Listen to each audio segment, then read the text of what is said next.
Assalamualaikum warahmatullahi wabarakatuh. Alhamdulillah wassalatu wassalamu ala Rasulillahi sallallahu alaihi wasallam. Siswa-siswi kelas 11 SMP SMA IT Alia Islamic School. Pada kesempatan yang berbarokah ini, kembali kita akan melanjutkan materi fikih setelah kita melaksanakan kegiatan PTS. Sebelumnya, kita telah membahas tentang hukum seputar sholat berjamaah. Mencakup di dalamnya penjelasan tentang posisi imam dan makmum. Maka berikutnya kita akan membahas tentang sholat bagi orang yang memiliki uzur. Ya, bab ke-9 yang ada bukunya bisa dilihat halaman 144. Sholat orang yang memiliki uzur. Ketahuilah bahwa Islam adalah agama yang banyak memberikan kemudahan. Dan Islam itu sendiri adalah agama yang mudah. Rasulullah mengatakan, Inna dina yusrun. Sesungguhnya Islam adalah agama yang mudah. Ini tentunya sebagai rahmat kasih sayang Allah kepada hambanya. Sebagaimana Allah juga katakan kepada Allah menyebutkan dalam Al-Quran tentang diutusnya Rasul kita Muhammad SAW adalah sebagai rahmat. Wa ma arsalnaka illa rahmatan lil alamin. Dan kemudahan yang Allah berikan kepada hambanya itu ada dua macam. Yang pertama, kemudahan secara asal. Dan yang kedua, kemudahan karena ada suatu sebab. Kemudahan secara asal artinya apa yang Allah wajibkan kepada kita, baik berupa perkara akidah, amaliyah, ibadah, itu semuanya mudah. Seperti misalnya zakat, Allah wajibkan hanya bagi mereka yang memiliki harta-harta tertentu saja. Dan juga bagi mereka yang memiliki harta telah mencapai nisab. Orang yang punya emas tidak semua wajib membayar zakat. Hanya mereka yang memiliki emas yaitu berjumlah 85 gram. Salat yang Allah wajibkan itu mudah. Hanya 5 kali dalam sehari. Dan itu pun dengan waktu yang terpisah-pisah. Ini kemudahan secara asal. Dan yang kedua, Allah juga memberikan kemudahan kepada hambanya jika mendapati kesulitan-kesulitan. Salat misalnya, bagi mereka yang sulit mengerjakan salat dengan berdiri, maka dia diberi kemudahan duduk. Orang yang hendak berwudu, tapi dia tidak mendapatkan air. Atau mendapatkan air, tapi dia tidak mampu untuk menggunakan air tersebut. Maka dia boleh mengganti wudunya itu dengan bertayamum. Nah demikian pula, sesuai dengan pembahasan kita akan membahas salat orang yang memiliki uzur. Bagi orang yang memiliki uzur, yaitu kesulitan-kesulitan yang memang dialami. Karena bagaimanapun, yang namanya sholat adalah wajib. Hukum sholat bagi yang sakit wajib. Hukum sholat bagi orang yang safar, hukumnya wajib. Tidak boleh ditinggalkan. Namun cara pengerjaannya itu sesuai dengan kemampuan. Jadi orang yang memiliki uzur, diantaranya adalah orang yang sakit, orang yang sedang dalam keadaan safar, atau orang yang takut yang tidak bisa mendirikan sholat sesuai dengan tata cara sholat yang dikerjakan oleh orang yang tidak beruzur. Seperti misalnya di atas perahu, yang mana terkadang perahu itu bergoyang karena dahsyatnya ombak di tengah laut, maka berarti dia ada uzur. Dia diberikan kemudahan. atau ketika dia sedang berperang, sedang berada di atas kendaraan, ya, maka dia termasuk orang-orang yang memiliki uzur, yang tidak mampu mengerjakan sholat sebagaimana mestinya. Maka orang-orang seperti ini, ya, syariat telah memberikan keringanan kepada mereka, rukhsah, sehingga mereka bisa sholat sesuai batas kemampuan mereka. Dan ini sesuai dengan firman Allah Subhanahu wa taala, di antaranya wa ma ja'ala 'alaikum fid dini min haraj. Surat Al-Hajj ayat 78. Dan dia sekali-kali tidak menjadikan untuk kalian dalam agama suatu kesempitan, kesulitan. Dan juga Allah berfirman, la yukallifullahu nafsan illa wus'aha. Allah tidak membebani seseorang melainkan sesuai dengan kesanggupannya. Allah juga berfirman dalam surat At-Taghabun ayat 16, fattaqullaha mastata'tum. Maka bertakwalah kalian kepada Allah menurut kesanggupan kalian. Setiap kali ada kesulitan, pasti ada kemudahan. Sehingga ada kaidah fikih yang berbunyi al-masyaqqatu tajlibu taisir. Al-masyaqqatu tajlibu taisir. Setiap kemudahan setiap kesulitan maka akan mendatangkan kemudahan. Itulah indahnya Islam. Islam membebani syariat kepada pemeluknya sesuai dengan kesanggupannya. Kalau dia tidak sanggup, maka tidak mengapa untuk meninggalkan syariat tersebut atau mengerjakannya sesuai dengan kemampuan dia. Nah, lalu bagaimana tata cara sholat orang yang sakit? Tentu sakitnya di sini adalah sakit yang parah, yang dia tidak bisa mengerjakan sholat dengan sempurna, bukan sholat yang ringan. Maka dia memiliki kemudahan. Sama seperti halnya berpuasa. Orang yang sakit yang tidak mampu berpuasa, misalnya sakit emah, sakit perut, maka boleh bagi dia untuk tidak berpuasa. Kalau dia memaksakan diri untuk berpuasa sampai pingsan, sampai penyakitnya makin parah, justru dia berdosa. Mencelakakan dirinya ke dalam bahaya. Wala tulqu biaidikum ila tahlukah. Janganlah kalian membinasakan diri kalian ke dalam kebinasaan. Jadi rukhsah, keringanan-keringanan seperti ini maka selayaknya diambil. Jangan dia memaksakan diri untuk mengerjakan ibadah secara sempurna padahal Allah itu tidak menginginkannya. Nah, berikut tata cara sholat bagi orang yang sakit. Orang yang sakit adalah yang kesehatan jasmanianya terganggu oleh penyakit. Baik seluruh badannya yang sakit atau sebagiannya. Baik sakit luar maupun sakit dalam. Orang yang sakit tetap berkewajiban untuk melaksanakan sholat fardu. Ya. Jadi hukum sholat bagi orang yang sakit adalah wajib, tidak gugur. Selama akalnya masih bekerja. Hingga sekalipun dengan isyarat. Jadi nggak ada istilahnya sholat itu libur. Sholat libur hanya bagi wanita yang sedang haid atau sedang nifas. Selain itu tidak ada. Terutama laki-laki. Ya, hanya 3 orang yang boleh tidak sholat. Yang pertama orang gila, nggak punya akal. Wanita yang sedang haid atau nifas. Dan yang ketiga adalah mati. Orang itu sudah mati.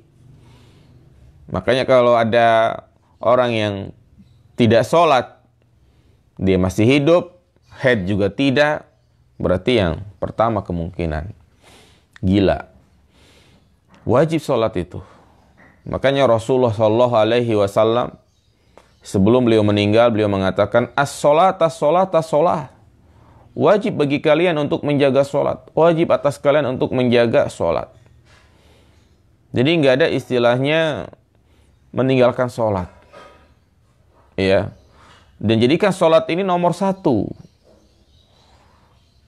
Sebelum kita melakukan aktivitas apa saja, atau ketika kita sedang melakukan aktivitas, kalau kita sudah tahu masuk waktu sholat, maka tinggalkan semua aktivitas. Belajar, masak, bekerja, tinggalkan.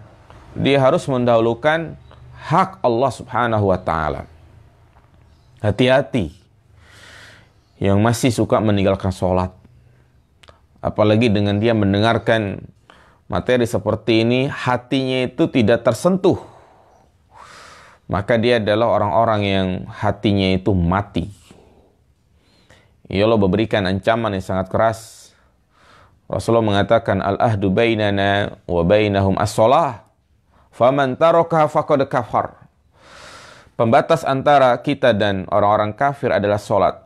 Maka barang siapa yang meninggalkan sholat, dia telah kafir. Dan mereka akan dimasukkan ke dalam neraka Sakor. Ma salakakum fi Sakor? Qalu lam naku minal musallin. Apa yang menyebabkan kalian masuk ke dalam neraka Sakor? Mereka menjawab, karena kami dulu meninggalkan sholat. Rasulullah juga menggambarkan tentang orang yang sengaja meninggalkan sholat, padahal dia sudah tahu masuk waktunya. Yaitu nanti pada hari kiamat atau di dalam kubur, dia berbaring. Kemudian di sisi kanan, sisi kirinya ada orang yang sedang memegang batu besar. Kemudian menjatuhkan batu itu ke arahnya, ke arah kepalanya, dan hancur kepalanya. Jadi ancamannya sangat keras. Ya, bagi yang masih sering meninggalkan sholat, maka bertaubatlah kepada Allah. Kembali kepada Allah. Maka orang seperti ini hatinya itu selalu gelisah. Hatinya tidak akan tenang. Rizkinya seret. Walaupun dia banyak harta, tapi hartanya itu nggak tenang. Ya, demikian pula kalian para akhwat. Maka ini perlu diperhatikan. Kalau ingin mencari jodoh, mencari ikhwan, lihat orang ini rajin sholat atau tidak. Kalau hak Allah saja diabaikan, lalu bagaimana hak istrinya, hak-hak yang lain? Nah, jadi as-sholatu sholah. Wajib bagi kita untuk menjaga sholat. Jangan sekali-kali kita tinggalkan. Kalau ada satu kali kita tinggalkan, segera untuk bertaubat. Karena kalau terbiasa, maka ini sangat dikhawatirkan. Falamma zagu azagallahu qulubahum. Tatkala hati mereka berpaling, maka Allah palingkan hatinya, berat untuk mengerjakan ibadah. Nah, berikut kita akan bahas tata cara sholat orang yang sakit. Maka yang pertama, orang yang sakit harus sholat dalam keadaan berdiri dengan cara apapun. Berdiri terlebih dahulu. Kalau dia tidak mampu berdiri dengan tegak, harus ditopang dengan benda, harus dipegangin misalnya, maka sholatlah dengan seperti itu. Jadi walaupun dia dengan memegang tongkat dan punggungnya itu sambil membungkuk karena sakit, boleh. Ya, atau juga dia sambil bersandar di dinding, boleh. Ya, yang penting dia berdiri semampunya. Sebagaimana Rasulullah bersabda, "Idza amartukum bi amrin fa'tu minhu mastata'tum." Bila aku memerintahkan sesuatu kepada kalian, maka lakukanlah apa yang kalian mampu. Apa yang kalian mampu lakukan darinya. Bila tidak mampu berdiri, ya, tidak mampu berdiri dengan sempurna, pakai tongkat pun nggak bisa, bersandar di tembok pun tidak bisa, tidak mampu dia, maka dia boleh mengerjakan sholat dengan duduk. Iya. Baik dia duduk di lantai atau juga duduk di kursi. Jadi baik dia duduk di lantai ataupun duduk di kursi. Dan model duduk yang paling utama adalah duduk dengan bersila. Duduk dengan bersila. Kalau dia tidak mampu, maka ya, boleh dia duduk dengan model duduk apa saja, baik dengan duduk seperti duduk tasyahud awal atau duduk yang lainnya atau di atas kursi. Nah, bagaimana ruku dan sujudnya? Maka dia takbir seperti biasa, Allahu Akbar. Kemudian ketika ruku, dia tundukkan badannya dan kepalanya, Allahu Akbar. Sami Allah liman hamidah. Allahu Akbar. Nah, ketika sujud, kalau dia mampu untuk sujud, menempelkan anggota sujud ke lantai, bisa menempelkan wajahnya ke lantai, lakukan. Tapi kalau dia tidak mampu, misalnya dia duduk di atas kursi, tidak mampu untuk ke bawah, maka ya, dia menjadikan sujudnya itu lebih rendah dari rukuknya.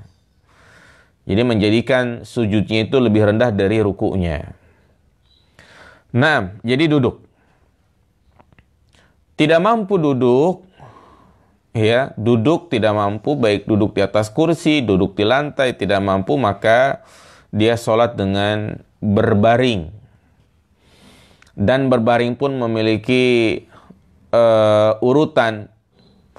Ya, yang pertama berbaring miring ke kanan. Jadi lambung kanan itu di bawah, dia ke kanan menghadap ke arah kiblat. Ya. Atau kalau tidak mampu berbaring ke kiri. Kalau dia tidak mampu maka dia telentang semampunya. Rukuk sujud bagaimana? Kalau dia mampu menggerakkan badannya, dia gerakan. Tapi kalau tidak mampu, maka cukup dia menggerakkan kepalanya saja. Sebagaimana Rasul mengatakan, "Sholli qa'iman fa illam tastati fa qa'idan fa illam tastati fa 'ala jambin." Salatlah dengan berdiri. Lalu bila kamu tidak mampu, maka dengan duduk. Lalu bila kamu tidak mampu, maka dengan berbaring. Nah, bila seorang yang tidak mampu melakukan semua itu, berdiri tidak mampu, duduk tidak mampu, berbaring tidak mampu, maka dia boleh sholat sesuai dengan keadaannya, semampunya dia. Ya, berdasarkan firman Allah Subhanahu wa taala dalam surat At-Taghabun ayat 16, "Fattaqullaha mastata'tum." Bertakwalah kalian kepada Allah sesuai dengan kemampuan kalian. Baik sholat dengan berisyarat, atau kalau orang tidak bisa bergerak sama sekali, dia sedang stroke misalnya, maka sholat semampu dia di dalam hati. Wudunya bagaimana? Diwudukan oleh keluarganya, dilap mukanya, dilap wajahnya, tangannya. Kalau tidak mampu, nggak apa-apa sholat sambil sholat tidak memiliki wudu. Iya. Jadi Islam itu adalah agama yang mudah. Jangan sampai tidak sholat. Walaupun juga di badannya itu ada najis. Kadang orang yang sakit itu kan pakai selang. BAB-nya, kencingnya pakai selang.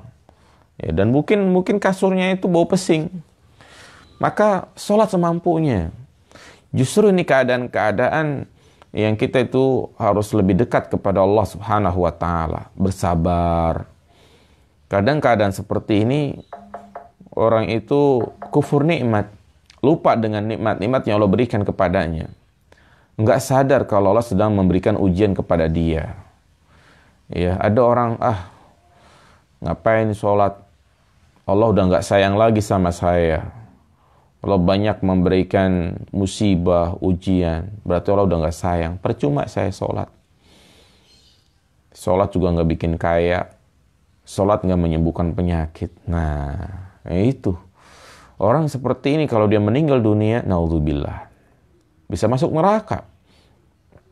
Karena Rasulullah mengatakan dalam hadis qudsi, "Ana 'inda dhanni 'abdi bi, falyadun li 'abdi ma syaa. In dhanna khairan fa khairun lahu, wa dhanna syarran fa syarrun lahu." Aku itu tergantung prasangka hamba-Aku. Jika dia berprasangka baik, maka merupakan kebaikan buat dia. Tapi kalau dia berprasangka buruk, maka keburukan buat dia.